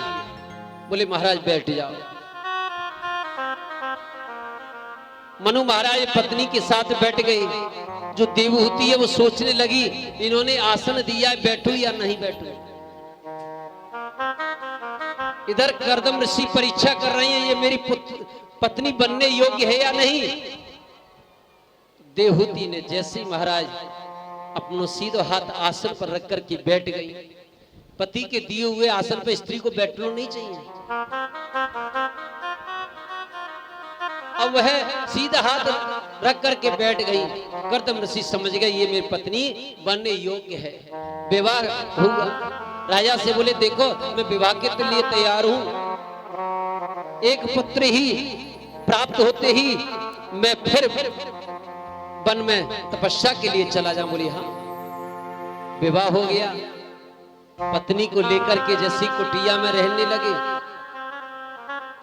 अब तक तो कर्दम ऋषि कुटिया में रहते ना, तो किसी कोने में सर्प बैठा है, किसी में महाराज चूहा बैठा हुआ है। देवहूति ने जैसे इस घर को संभाला, कर्दम ऋषि तपस्या में लीन हो गए 40 वर्ष तक। देवहूति राजा की पुत्री घर नहीं गई, अपने पति को कपड़े से पोंछ करके फल ला करके ग्रहण कर लेती। फल न होते तो पत्ते ग्रहण कर लेती, पत्ते भी जब न होते तो सूखी घास को भी ग्रहण कर लेती। 40 वर्ष के बाद जैसे कर्दम ऋषि के नेत्र खुले, देवी तुम कौन हो? देवहूति बोली महाराज याद करो 40 वर्ष पहले कोई राजा आया अपनी पुत्री का विवाह करा के गया तुमसे। बोली आप ही? बोले हाँ। और आजकल की होती ना तो बुद्धि ठाने लगा देती मैं कौन हूं बता।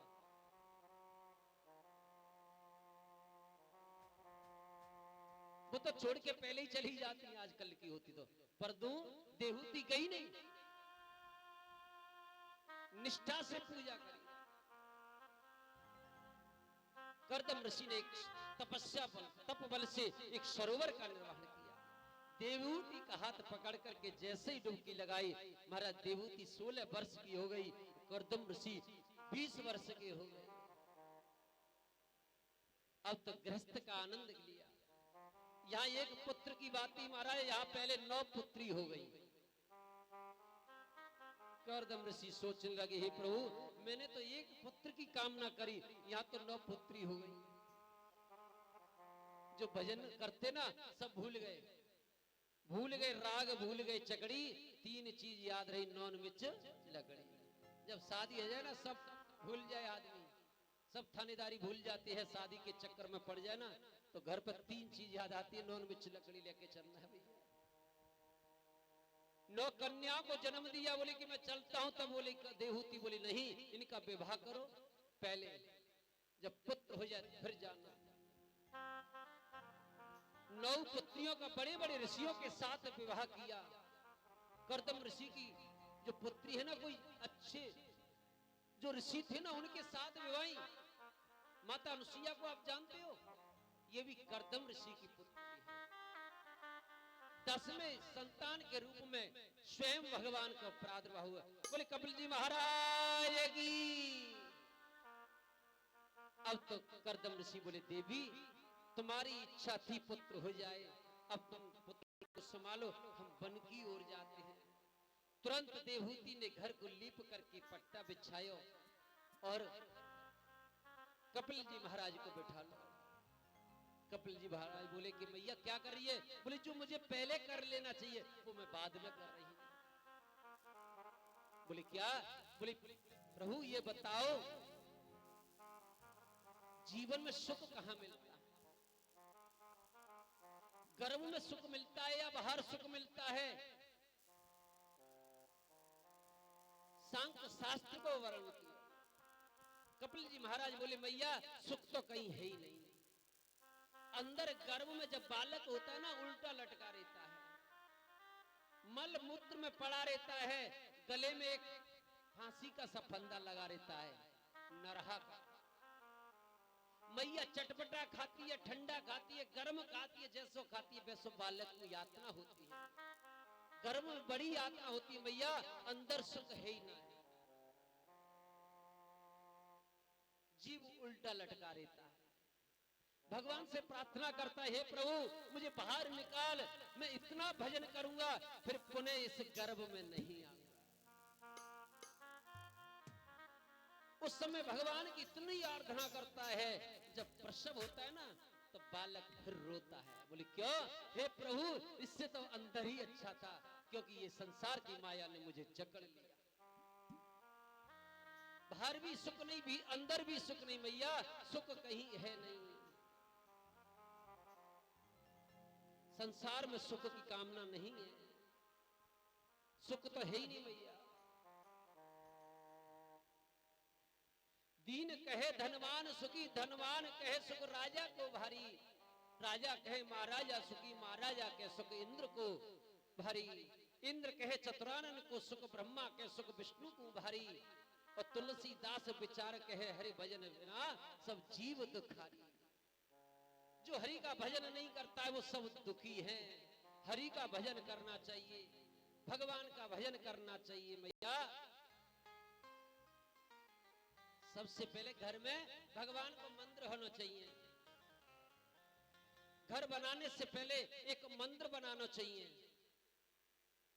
उस मंदिर में जो मूर्ति है ना, उसको मूर्ति में समझो साक्षात परमात्मा समझो। पहले पूजा का मतलब है विश्वास, विश्वासो फलदायक। पहले विश्वास करो, जब विश्वास हो जाएगा ना तो उससे तुम्हारा संबंध हो जाएगा। जब संबंध जुड़ जाएगा ना तो समर्पण हो जाएगा। ये तीनों भक्ति की धारा है, ये तीनों भक्ति की धारा है। फिर भगवान का भजन करने में मन लगता है। जब हरि को भजन किया जाए मैया, ये संसार सब मिथ्या है, कोई किसी का नहीं है, यहां सुख है ही नहीं। भजन करना चाहिए। 10वीं भक्ति जो परिस्थिति है ना, जब व्यक्ति पहुंच जाता है उसी 10वीं परिस्थिति में, तो उसका संपूर्ण शरीर पानी बनकर के बहने लग जाता है। माता देवहूति के साथ भी ऐसा हुआ, उनका संपूर्ण शरीर पानी बनकर के एक सिद्धदा नाम की नदी बन गई। महाराज कपिल ने उनको प्रणाम किया, जल को आचमन किया और सीधे गंगा सागर चले गए। गंगा सागर क्षेत्र में जाकर के महाराज बड़ा परम पवित्र स्थल है गंगा सागर। वहां पर कपिल जी महाराज का आश्रम है। संक्रांति को वहां बहुत बड़ा मेला लगता है, स्नान होते हैं। वहां जाकर के कपिल महाराज जी के आश्रम में जो दर्शन करते हैं उन्हें साक्षात भगवान की प्राप्ति होती है। बोले कपिल जी महाराज की।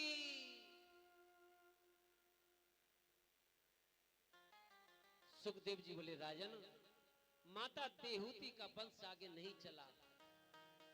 देहूती माता की 3 बहन थी ना, आकृति, देवहूति, प्रसूति। प्रसूति नाम की जो बहन है वो दक्ष प्रजापति के लिए ब्याई गई। आकृति का विवाह रुचि प्रजापति के साथ हुआ। उन्हीं के यहाँ भगवान यज्ञ देव का प्रादुर्भाव हुआ। प्रसूति का विवाह दक्ष प्रजापति के साथ हुआ। दक्ष प्रजापति की कन्या का नाम है सती। इन्हीं सती महारानी ये भगवान शंकर की पत्नी बनी।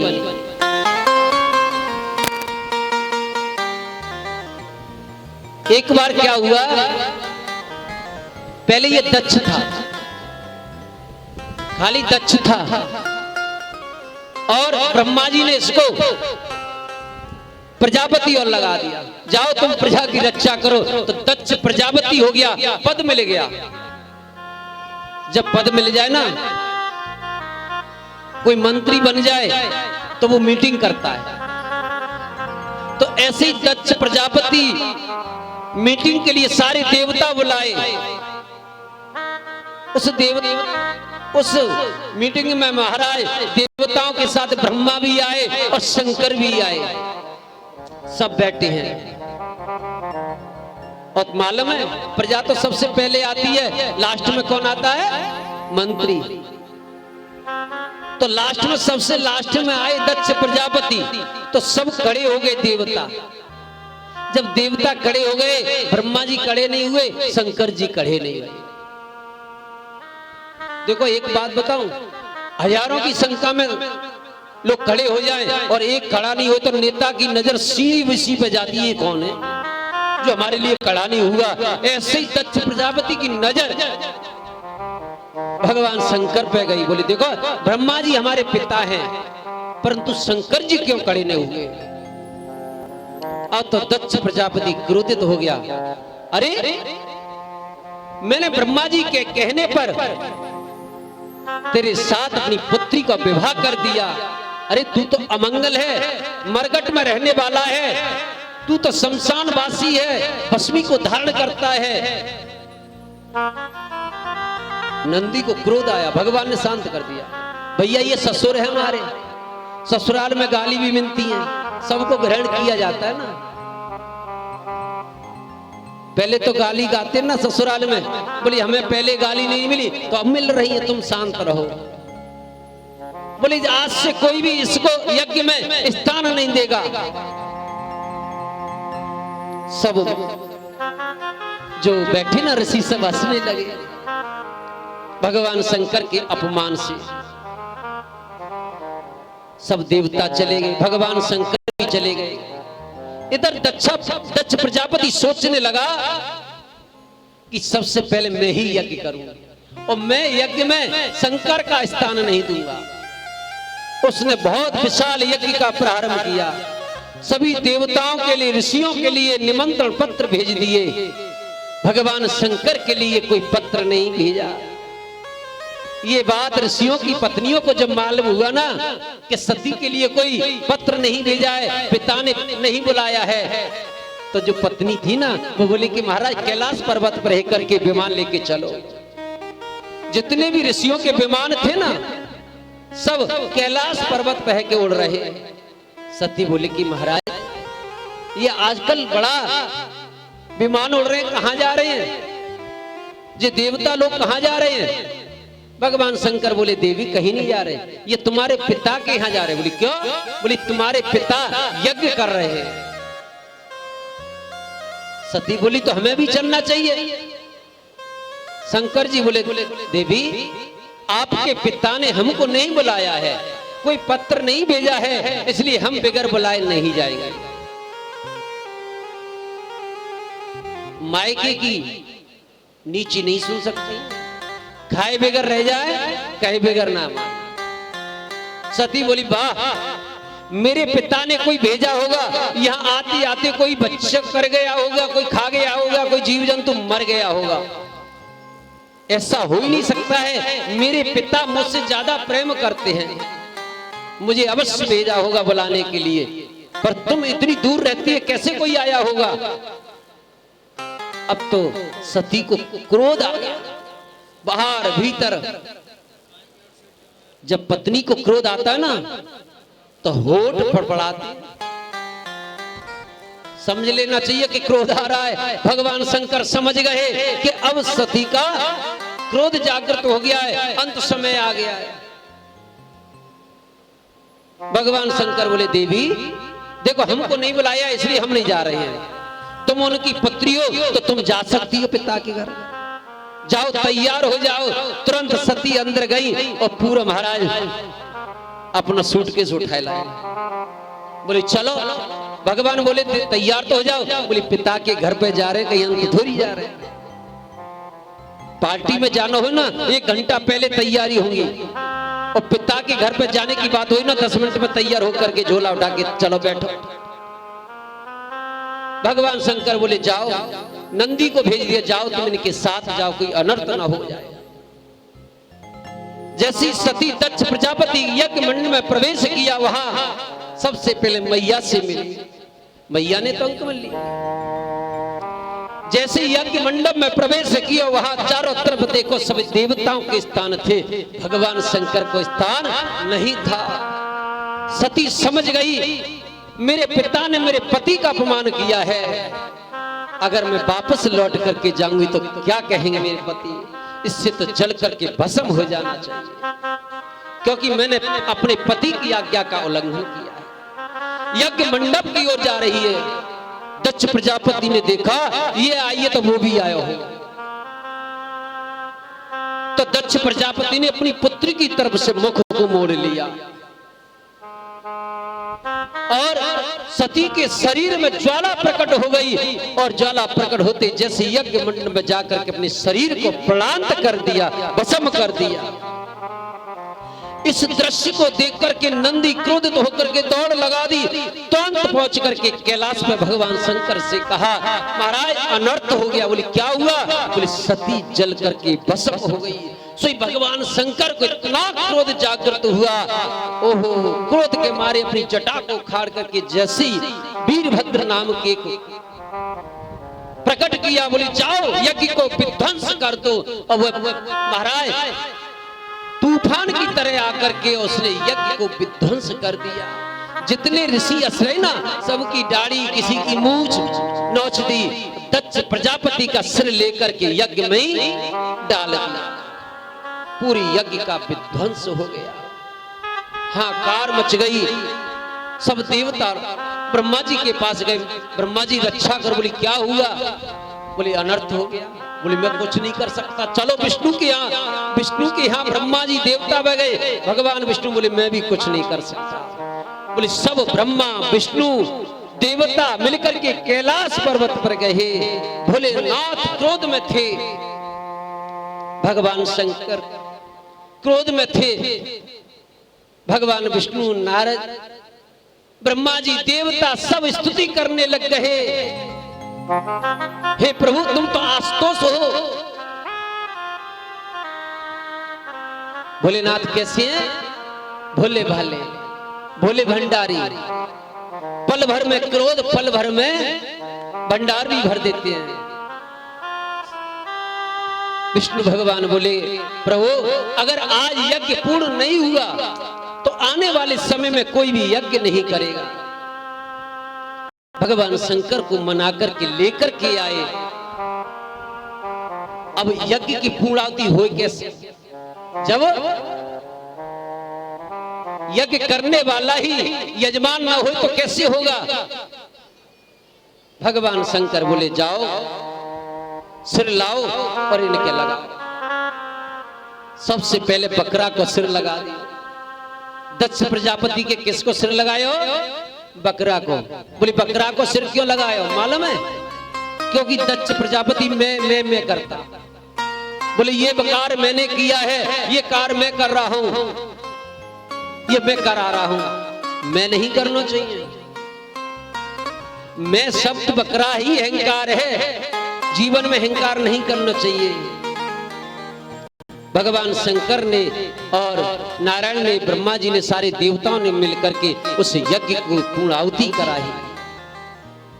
भगवान शंकर जब क्रोधित हो गए ना, तो सती के शरीर को लेकर के दौड़ लगा दी पृथ्वी लोक में।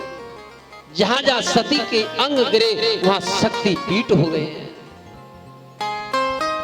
उस सती ने हिमालय के यहाँ जन्म धारण कर लिया पार्वती के रूप में।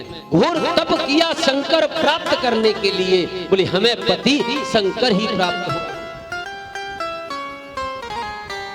नारद जी ने जाकर के भगवान शंकर को और माता पार्वती को विवाह कराया। भगवान शंकर और माता पार्वती को विवाह हुआ। देखो आज की कथा को हम यही विश्राम करते हैं भगवान शंकर और माता पार्वती के चरणों में। कल की बड़ी सुंदर कथा है। कल कथा नरसिंह भगवान तक पहुंचे। पहला जी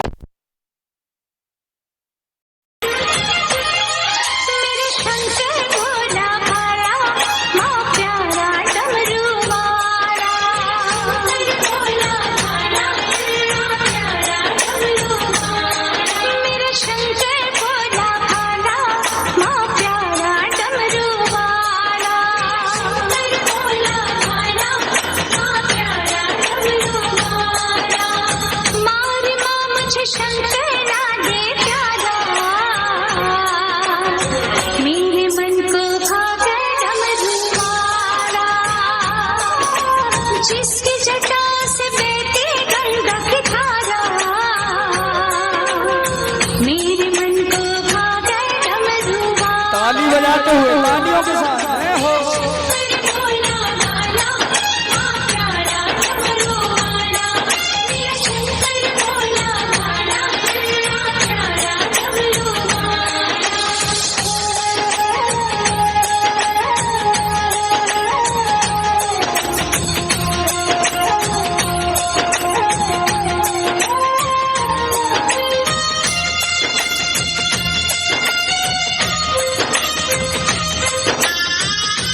सभी बैठ के आनंद बने।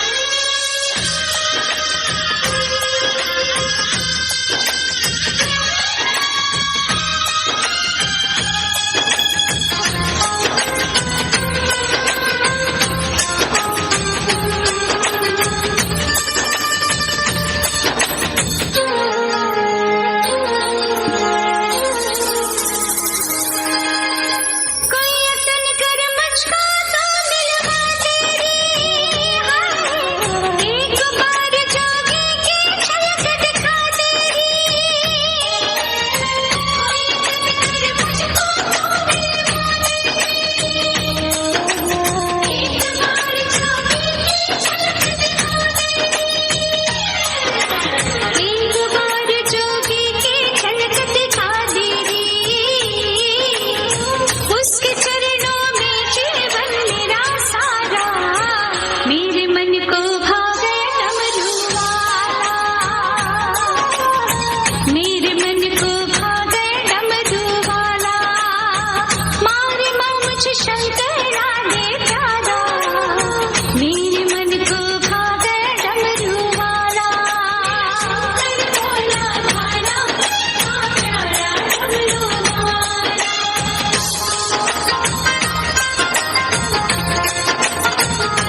जोर से ताली बजाया करो थोड़ी।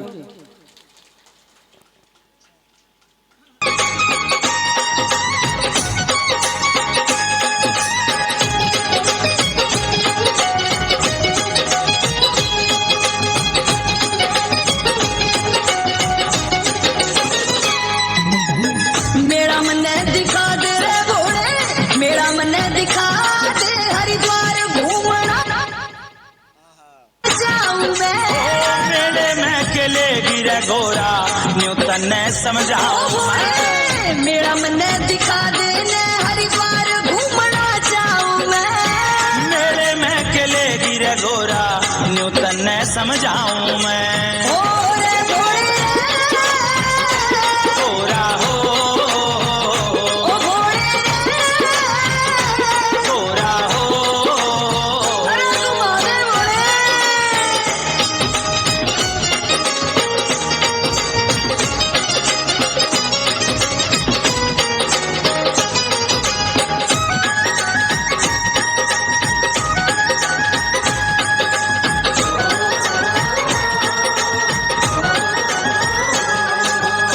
समण जैसा मेरा भोले, और कोई ना भरा करे।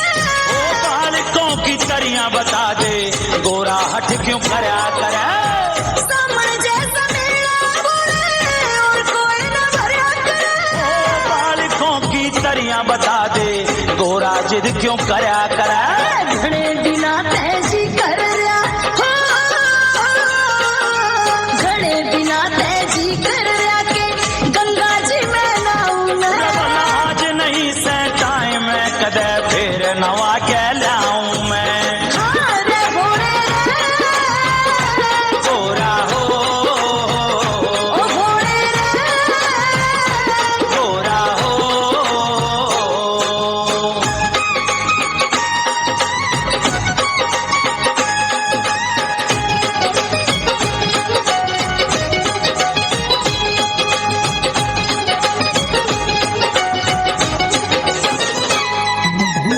सावन के महीने में भोले, कावड़ी गड़िया में से। वो पहले वाली बात नहीं इब लुचे लपंगे पावे सा। सावन के महीने में भोले, कावड़ी गड़िया में से। अरे पहले वाली बात नहीं इब लुचे लपंगे पावे सा। रे पांचों आंगली नहीं एक सी है, पांचों आंगली नहीं एक सी, नुहे सोच के जाऊं मैं। भला तेरी वीर की जात रे गोरा न्यू ज्यादा घबराऊं मैं। रे भोले गोरा हो ओ भोले गोरा हो अरे पांचों भोले।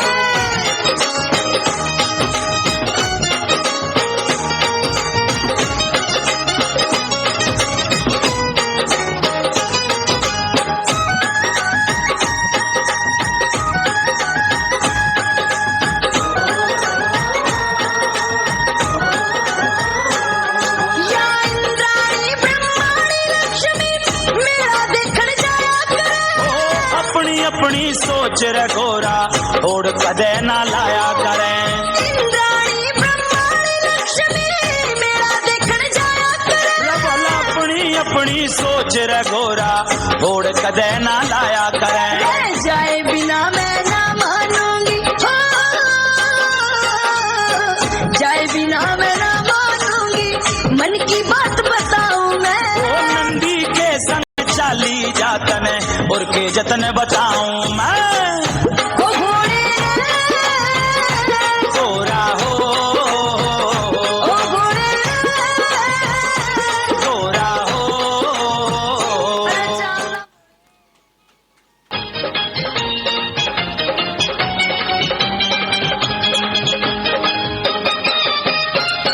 खड़े हो जाए सभी आनंद लेते हुए, नाचते झूमते हुए। जय हो।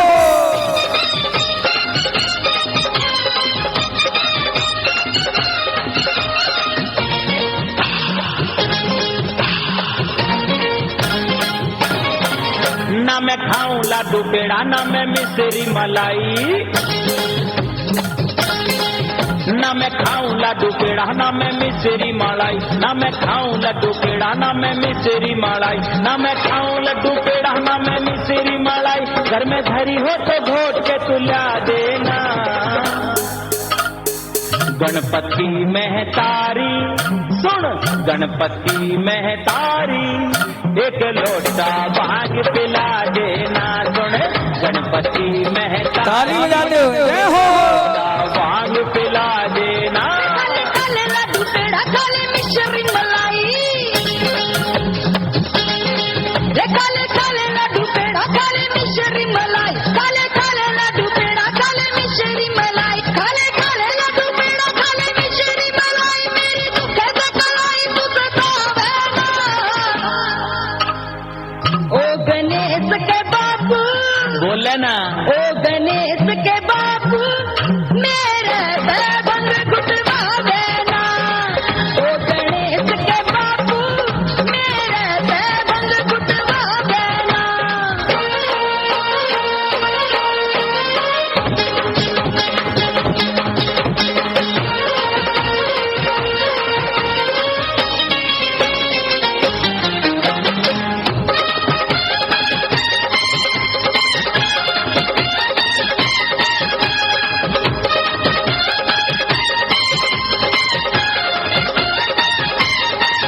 मैं तो भंगिया से न्यारा ना स्वाद जानता, मेरा मिश्री मलाई ने ना दिल मानता।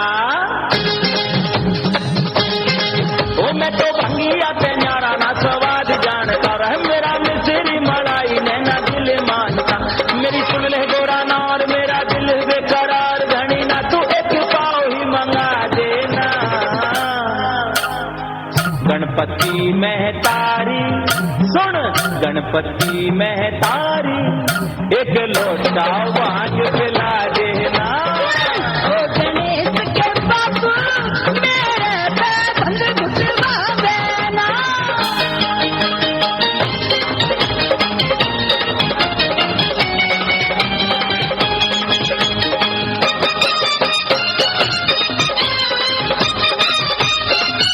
गोरा घोटे ना।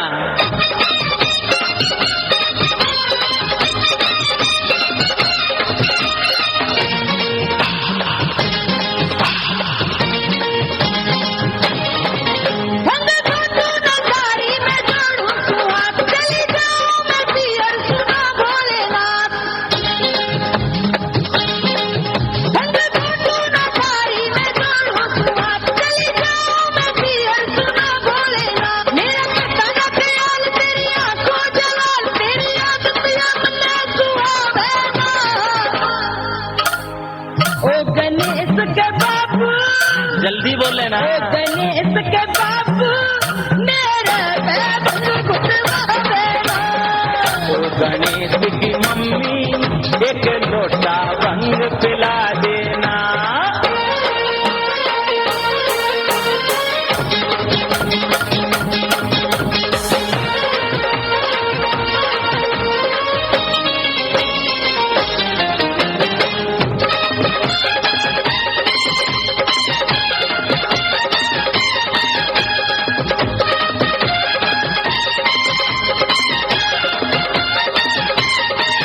जो तू भंगिया ना घोटे तो सुन पा लिया, मन ल्याणी समाधि है व्याकुल जिया। जो तू भंगिया ना घोटे तो सुन पा लिया, मन ल्याणी समाधि है व्याकुल जिया। गोरा टोले ने चिलम मारू खींच के ने दम, ले आग चलम चल गा देने। गणपति महतारी सुन, गणपति महतारी एक लोटा भांग पिला देना। ओ गणेश के बापू मेरे भंग गुटवा देना। ना मैं खाऊं लड्डू पेड़ा ना मैं मिश्री मलाई, ना मैं खाऊं लड्डू पेड़ा ना मैं मिश्री मलाई, ना मैं खाऊं लड्डू पेड़ा ना मैं मिश्री मलाई, ना मैं खाऊं लड्डू पेड़ा ना मैं मिश्री मलाई। घर में धरी हो तो घोट के तुला देना। गणपति महतारी सुन, गणपति महतारी एक लोटा भांग पिला देना।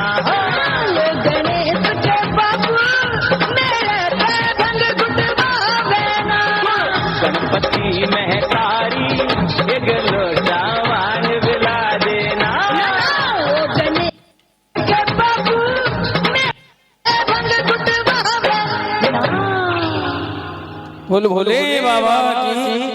आइए एक और भजन नाचते झूमते हुए।